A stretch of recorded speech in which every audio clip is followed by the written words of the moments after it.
सखी दिल्ली रहेला भतार रे नहीं आवे के करेला विचार रे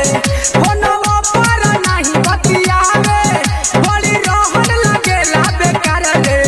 नहीं करेला हमारा से प्यार हो मन करे नई हर में जाई रे सखिया यारवा करेला इंतजार हो ए हो मन करे नई हर में जाई रे सखिया यारवा करेला इंतजार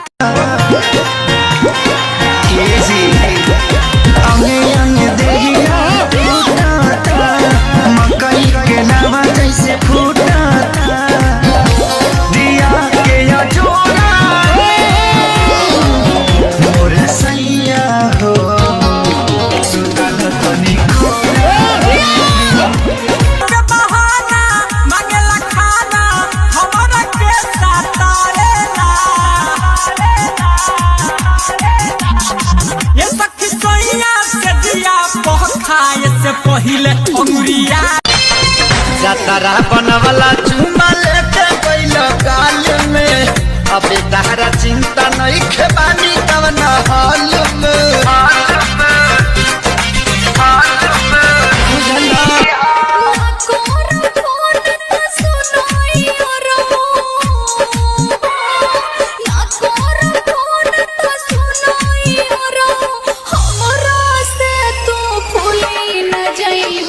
जतारू ससुरा भूली न जइहा पियावा के बाजी न झूली न जई हमरा पटावल माल पर जे के हुता की हमरा फसावल माल पर जे के हुता की ओकरा से ही में पिलुआ हो पर जाई खबर हटा के तार में छुआ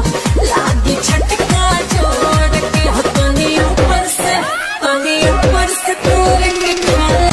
लाजो न लागे तो है पूछे में और सोन बात हो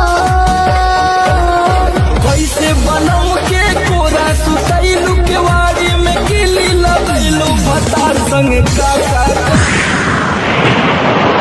हमके पता चलल आज बा जे के चाहनी उहे धोखा बाज बा हमके मजा लेला राजा हमसे दिन दोपहरिया हो तू दबा के कमरिया हो खालो ये राजा हमार फल बर मसिया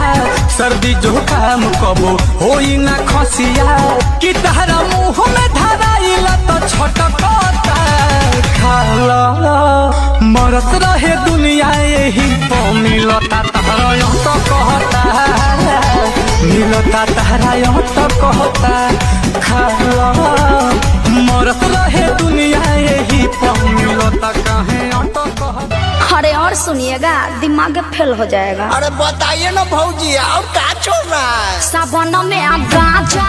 चल रहा है चिलम से धुआं रात भर मच्छर न लगावे मच्छरदानी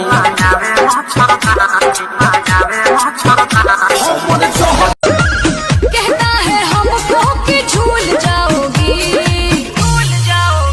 कभी प्यार से बोला ना एक बार भतार मिलल बागरी सल बोलम नीचे रहे ऊपर हम कब हमारे सूट के कब हमारे उठ के हमारो फूला देला दम सदा दहिया के हमारा गत किया है छत पे सुता के भतार सखी ले अलग मत किया है छत पे सुता के दुल्हा हमर खोजाए लगल चलत नए अब प्यार रे भैया है रंगदार हमर दे तो तोरा खजनी से जिया उपास रजबू करब जवानी कना सरजबू अरे काहे न खबू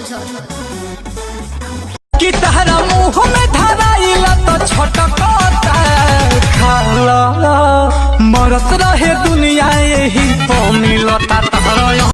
बता बड़ी मुरा कर सैया कमर धके दा बहिया सैया कमर लचके